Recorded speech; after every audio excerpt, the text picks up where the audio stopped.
Bab 40. Perlakuan manis. Jadi, kau mau memaafkanku? Dewa memegang tangan Nada. Nada mengangguk. Lain kali jangan seperti itu kepadaku. Aku tidak suka salah paham, Dewa. Terima kasih kau mau memaafkanku.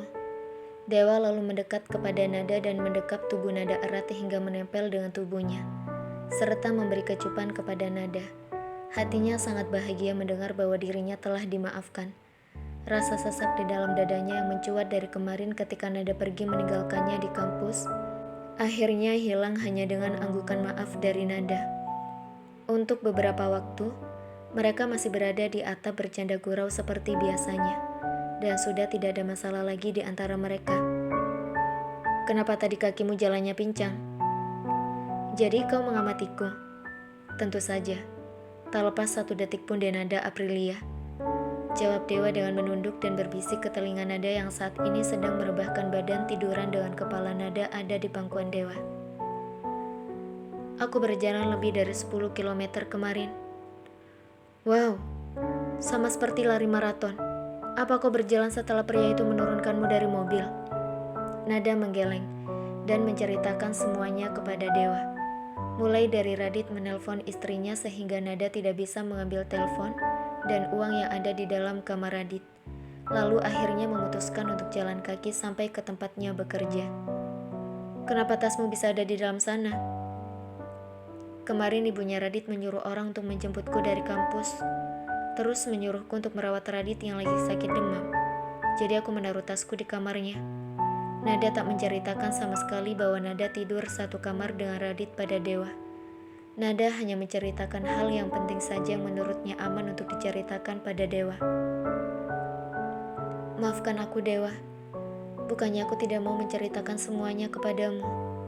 Tapi aku cuma tidak mau kalau nanti kita betulan sudah menikah. Lalu saat kita ada masalah, kau akan membahas hubunganku dengan Radit. Lagi pula semua yang aku lakukan bersamanya bukan atas dasar cinta. Lebih karena kewajiban dari perjanjian yang sudah dibuat oleh keluarga kami. Selain itu, dia juga memaksaku untuk melakukannya. Nada mencoba memberikan alasan pada dirinya sendiri saat meminta maaf kepada Dewa. Di dalam hatinya, tentulah tidak ada keberanian bagi Nada untuk mengungkapkan semuanya secara terang-terangan kepada Dewa. Dewa juga sudah tidak bertanya banyak lagi setelah mendapatkan penjelasan dari Nada. Dewa sangat percaya penuh kepada Nada, yang memang dari dulu selalu jujur kepada Dewa sehingga tidak ada alasan baginya untuk tidak mempercayai kata-kata Nada. Mau turun dan ke tempat kerja part-time-mu sekarang? Ayo, kita harus semangat kerja untuk menghasilkan 25 miliar.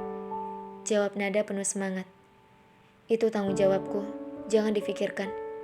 Dewa berdiri dan membantu Nada yang kakinya masih sakit. Naik ke punggungku. Perintah Dewa kepada Nada yang langsung dilakukan oleh Nada dengan senang hati. Kamu gak keberatan gendong aku sampai lantai dasar? Iya, aku ngerti. Tapi ngeberesin hutang itu kita lakukan berdua, Dewa. Supaya kau bisa cepat terbebas dari hutang 25 miliar itu. Jawab Nada yang sudah ada di belakang punggung Dewa. Kamu gak berat kok.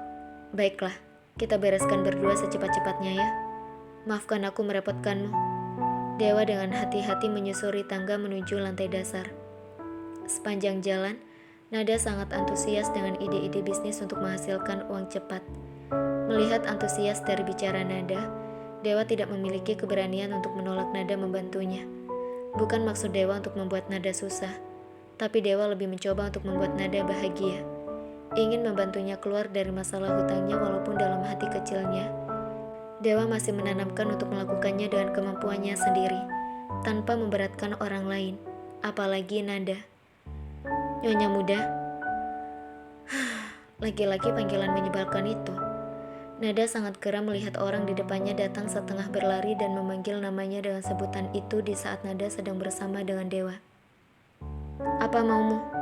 Tanya Nada ketus, sambil meminta Dewa menurunkannya dari punggung Dewa. Anda harus ikut saya sekarang, Nyonya muda. Pria itu memaksa Nada dengan kata-katanya yang selalu sama arahnya, yaitu mengancam Nada dengan mengatakan bahwa akan menghentikan pengobatan ibunya. Satu-satunya cara efektif untuk melemahkan Nada dalam mengingatkan apa isi perjanjian yang telah dibuat oleh keluarganya dan keluarga Prayoga. Radit memang menyuruh ajudannya menggunakan cara itu setiap kali Nada menolak. Kesehatan Ibu adalah yang paling utama. Aku tidak peduli lagi dengan semua rasa sakit dan pedih dalam hatiku. Asalkan aku bisa melihat Ibu sembuh. Bisik Nada dalam hati, setelah berpamitan dengan Dewa, dan akhirnya mengikuti laki-laki ajudan Radit yang menjemputnya. Kamu jangan khawatir, sampai kapanpun, aku akan terus menunggu dan menantimu hingga pria itu Sampai kapanpun, aku akan terus menunggumu dan menantimu hingga pria itu membebaskanmu dan kita akan pergi bersama sejauh-jauhnya. Dewa sangat tidak terima dengan apa yang terjadi saat ini dalam hatinya. Yang diinginkannya hanyalah cepat berhasil dan sukses, sehingga bisa membawa pergi Nada secepatnya, membayar hutang keluarganya, dan hidup tenang bersama Nada selama-lamanya. Kita mau kemana? Tanya Nada saat masuk ke dalam mobil di mana saat ini masih seperti kemarin. Nada hanya duduk sendirian tanpa Radit di sampingnya. Tuan menyuruh saya untuk mengantar Nyonya Muda ke Body Spa Boutique and Salon. Jawab ajudan Radit jujur kepada Nada. Apa kau yakin tidak salah tempat? Nada memastikan kepada supir Radit. Tidak, Nyonya Muda. Memang Tuan Sandi berdasarkan perintah Tuan Radit memberitahu saya harus membawa Nyonya Muda ke Body Spa Boutique and Salon. Nada tidak bertanya lagi setelah konfirmasi yang diberikan oleh ajudan Radit. Kenapa dia memberikanku fasilitas seperti itu? Apa dia mengkhawatirkan kakiku yang sakit? Dasar pria aneh. Kalau gilanya kumat sangat mengerikan. Kalau lagi sangat baik, bahkan bisa menjadi tempat curhat juga. Hehehe. Untung kemarin aku mendengarkannya. Yang dikatakannya ada benarnya juga. Hubunganku kini semakin membaik dengan Dewa. Apa aku juga harus berterima kasih dengannya? Ada senyum di wajah Nada saat mengingat Radit yang telah memberikan saran kemarin. Nada juga sangat senang dengan Radit yang memperhatikan sakit di kakinya dan memberikan kesempatan untuknya melakukan spa. Membuat Nada sangat bahagia. Perjalanan ke tempat spa yang lebih dari 1 jam bahkan tak membuat Nada merasa lelah atau kesal. Hatinya sangat bahagia. Apalagi sepanjang jalan, Nada terus berkomunikasi dengan Dewa melalui pesan singkat, membuat mood Nada cukup baik di akhir hari. Nyonya Muda, kita sudah sampai di tempat spanya. Baiklah, terima kasih. Tuan menyuruh Anda untuk membawa ini, Nyonya. Ajudan Radit memberikan sebuah amplop berwarna putih kepada Nada yang berisikan sebuah kartu di dalamnya. Untuk apa ini? Tuan bilang untuk memenuhi semua kebutuhan Nyonya. Bisa dibeli dengan kartu itu, termasuk untuk membayar semua yang dipesan Tuan di dalam.